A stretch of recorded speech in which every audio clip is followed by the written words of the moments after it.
Bismillahirrahmanirrahim.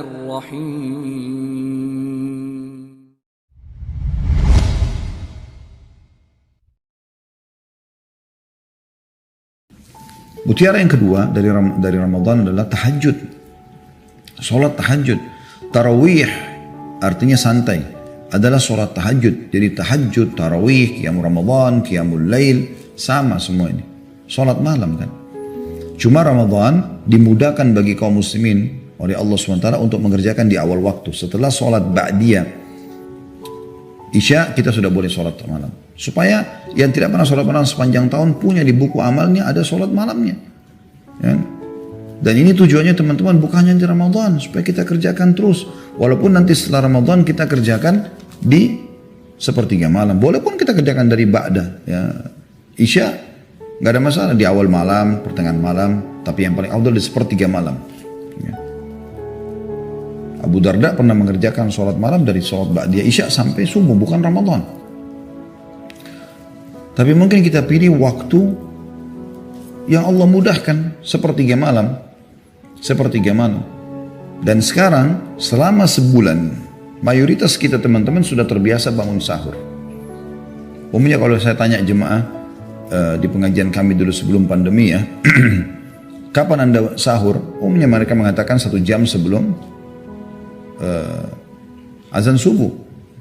Dan ini waktu sepertiga malam yang kata Nabi SAW kalau tertinggal sepertiga malam Allah turun ke langit bumi menanyakan kepada para malaikat, adakah yang memohon ampun saya maafkan, ada yang minta tolong saya tolong, adakah yang punya hajat saya penuhi.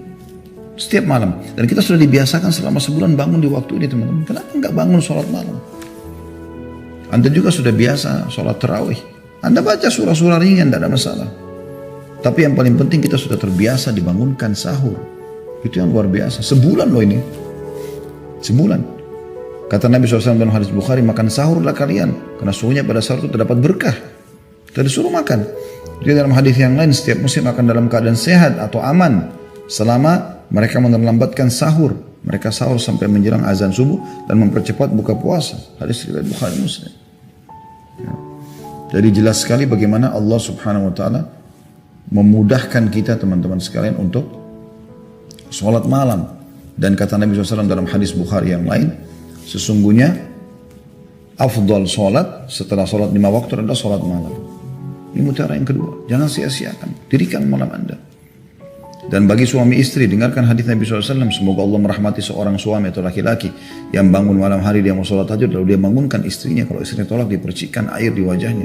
Dan semoga Allah merahmati seorang wanita, istri, kalau dia bangun tengah malam dia mau sholat, maka dia bangunkan suaminya. Kemudian dia percik, kalau tolak, maka kalau dia menolak, dipercikkan sedikit air di wajahnya supaya dia mau bangun.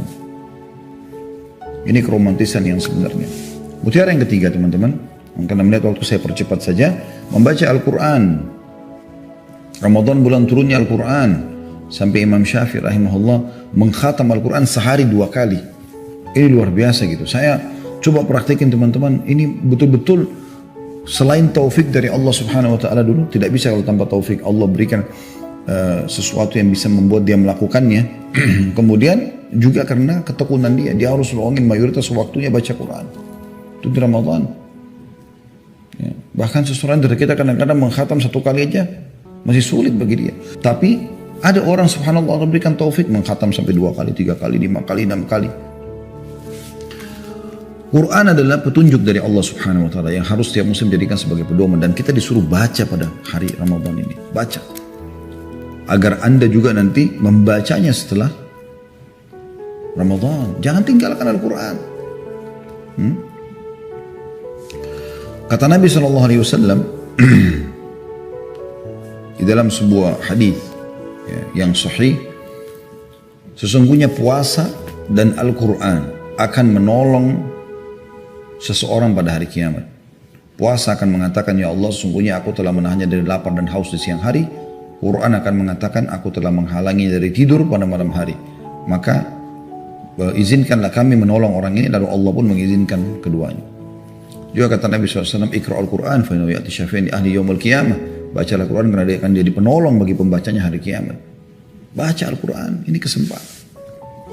Ini bukan perkataan biasa, bukan tulisan seseorang yang bestseller di kalangan manusia, tapi ini kalamullah. Yang keempat, sedekah teman-teman sekalian. Sedekah. Di Ramadan kita dimotivasi. Dikatakan dalam sebuah hadis riwayat Muslim oleh Aisyah radhiyallahu anha bahwasanya Nabi SAW orang yang paling luar biasa, dermawan sekali. Dan puncaknya pada bulan Ramadan. Kata kunci orang kaya sedekah, dan Ramadan memerintahkan kita untuk itu. Sampai dijadikan sedekah yang paling afdal di Ramadan. Kita dimotivasi untuk buka puasain orang lain itu dengan duit. Kita buka puasain orang. Dilipat gandakan pahala. Dan kalau ada persepsi Anda yang hadir di sini menganggap bahwasanya bersedekah itu mengurangi harta, ini salah. Ya. Kata Nabi SAW dalam hadis, ya, tidak akan berkurang harta seseorang hamba karena sedekah, sebaliknya akan bertambah. Tidak seorang hamba pun yang terzalimi lalu dia bersabar kecuali Allah akan muliakan dia. Dan tidak seorang pun membuka pintu-pintu mengemis kecuali Allah akan bukakan baginya pintu kemiskinan. Hadis riwayat Tirmidzi dan juga Ahmad. Kata kunci kekayaan adalah sedekah. Anda bisa kembali ke tema kami karena ini cukup panjang. Judulnya keajaiban sedekah. Luar biasa ini sedekah. Apapun masalah Anda bisa selesaikan dengan sedekah, insya Allah. Anda punya penyakit menular, Anda punya permasalahan yang belum selesai, cari orang miskin sedekah. Niatkan ini untuk Allah, selesaikan permasalahan Anda. Kemudian yang kelima teman-teman, mutiara Ramadan adalah pembentukan akhlak yang mulia, karakter yang mulia. Ya. Dan ini tujuan Nabi SAW diutus. Ya. Beliau mengatakan innama bu'itsu liutammima makarimal akhlak, hadis riwayat Ahmad. Saya diperintahkan atau saya diutus untuk menyempurnakan akhlak atau karakter-karakter yang baik. Dan beliau mengatakan tentang Ramadan, ya, as-sawmu junnah, dalam hadis Bukhari. Puasa itu adalah perisai, dalam riwayat dan kajunnati ahadikum minal qital. Seperti perisai seseorang dari kalian pada saat di kacang peperangan. Fa idza kana yawm shawmi ahadikum, kalau kalian sedang puasa supaya bisa menjadikan puasa sebagai, ya, tameng dari api neraka. Fala yarfuth, jangan dia mengucapkan kalimat syahwat kepada selain pasangan halalnya, bukan pada istri, bukan pada suami. Cinta, sayang, rindu, nggak boleh diucapin lagi puasa ini. Wala fala yarfuth, wala yafsuq, tidak boleh dia buat kriminal, kejahatan. Wala yajhal, jangan dia menyia-nyiakan waktu.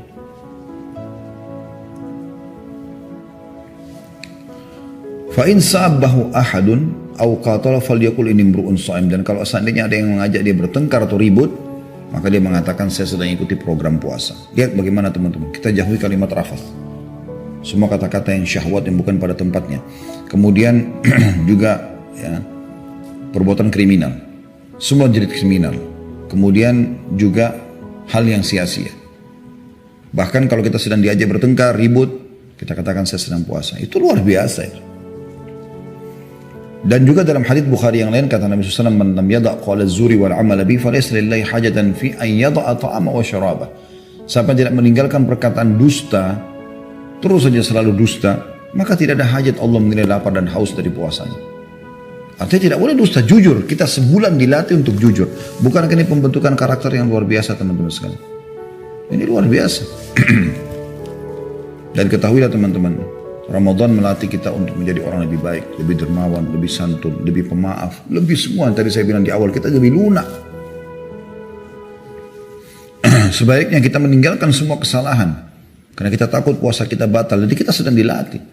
Terbentuk akhlak yang mulia. Perhatikan sabda Nabi SAW riwayat Muslim, tidak ada sesuatu yang lebih berat di timbangan amal seorang hamba hari kiamat dibandingkan akhlak yang mulia. Dan kita sedang dibentuk untuk itu selama Ramadan.